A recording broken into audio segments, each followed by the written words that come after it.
అమ్మా భవాని లోకాల నేలే ఓంకార రూపమమ్మా తల్లి నీ మహిమల్ని చూపవమ్మా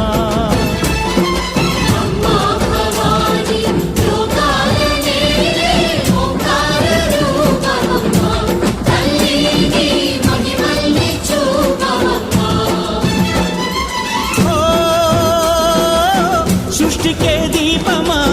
శక్తికే మూలమా సింహరథమే నీదమ్మా అమ్మ దుర్గమ్మ భక్తులను దీవించుమా